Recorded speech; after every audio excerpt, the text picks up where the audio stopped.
As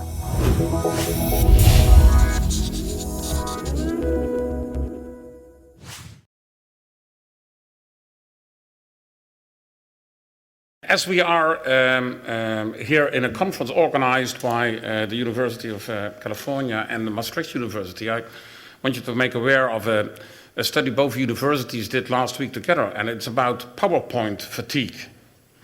And it shows that if you go to a regular conference, 100 slides, if you absorb that as being part of the audience, that's for a regular conference about the level. If you go to a conference with a lot of academians, like this today, the level is 125 slides. So that raises the bar. If you have such a conference and it's about real estate, it's 150 slides. But we are already on 175. So as we are today in a house of democracy, I want to give you a choice. You can choose for the following. Option A is, I proceed with my presentation, which are 20 slides. Option B is, I present you the conclusions and explain you how I came to that. So just want to see hands, so raise your hands. Option A is the full presentation. Option B is the summary in the conclusion side. Option A, who votes for option A? Wow, thank you very much. I have prepared that for 2 months. Maybe as a chairman I have to say that it will take equally long. Yeah, no, that's option B.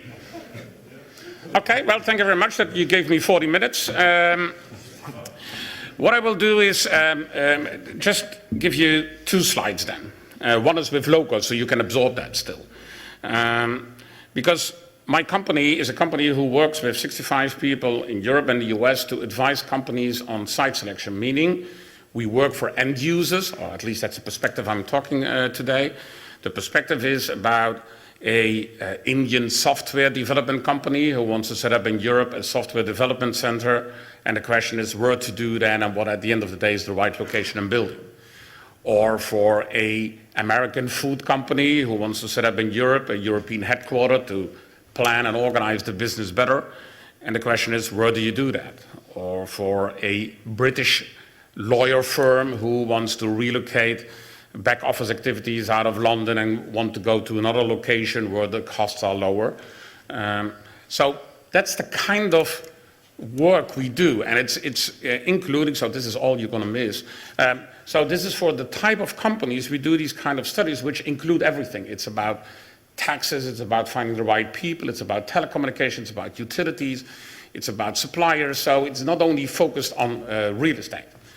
Actually, if you look to those site selection issues, real estate is not that important.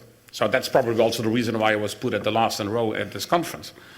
Now, I promised you that I would go to so these are really interesting slides, you know. You have to take a careful look at this, because if you think about it, how much brain power behind these slides is, but yeah, you know, you voted for the last one, so everything what I wanted to explain to you, interesting recent trends in the future, you pass that on. Interesting survey results, how many people are prepared to pay for additional premium to pay for refits. Okay, conclusions. Now I will do it in a different order to keep you at least a little bit awake. So I want to start with the 4th conclusion. If you take about site selection issues, you can imagine that software development company I talked about, or that manufacturing company, or that company wanted to set up a European head office. They're all different types of projects, all different types of requirements which play a role. But at the end of the day, you can summarize them in 2-3 groups. One is cost, everything you can express in dollars, euros, won, whatever.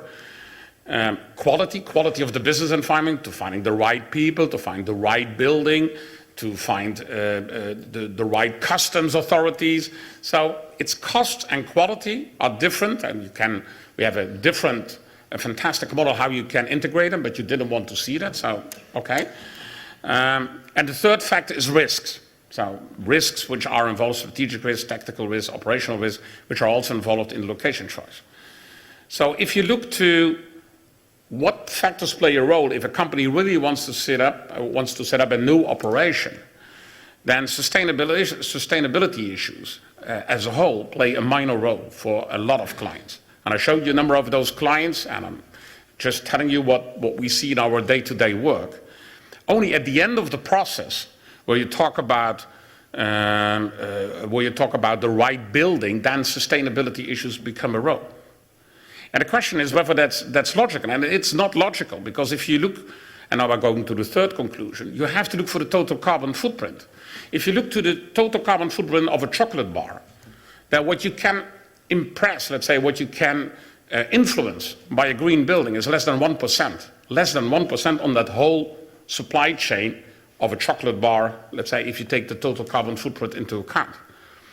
So I think if you think about, for a lot of companies, about greening their business, the question is whether you should look not into their total supply chain. So if you take a company who wants to distribute stuff, then the question is how can you optimize less, for example, transportation in fewer locations or sometimes even more locations, and that will have a more and more profound influence on the total carbon footprint of a company than just a green building. Now, if you look to, and I'm going to the first conclusion, in our day-to-day work, we see a lot of differences between the front runners, and we have seen excellent examples of those companies today, but there's also a difference between the CEO level and the CRE level. CRE is for corporate real estate, those people within companies who are responsible for the corporate real estate in a region, often reporting to the CFO. And what you see is that the considerations at the CEO level is green is okay, you know all these beautiful annual reports which talk about, and we saw an interesting example of CNA which talk about how important green is, etc. What we see is that there is a difference between that level, CEO, company, direction, do the right thing, and what a corporate real estate executive, at the end of the day, who has to lease buildings or who becomes a tenant in a certain distribution center, where he is, what the metrics are for that person. And that's often in terms of budgets, costs, bottom line. And that means that in practice we see quite a difference between, and I'm not saying I applaud it, but I'm just telling you what we see in our day-to-day practice all over the world, is that there is a difference between the CEO level who wants to propose the company, and I'm not saying that they don't do it, but really see it as a flagship of greening your business, and on the other hand, what a lot of the corporate real estate executives are being calculated on.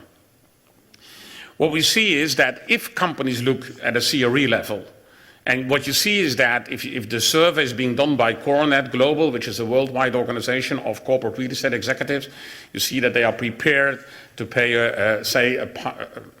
two-thirds of the companies are prepared to pay 5% premium on retrofit of their own building. If it's about leasing a building, they say, okay, well, if there is energy saving, why should we pay more? So there is even no premium to that.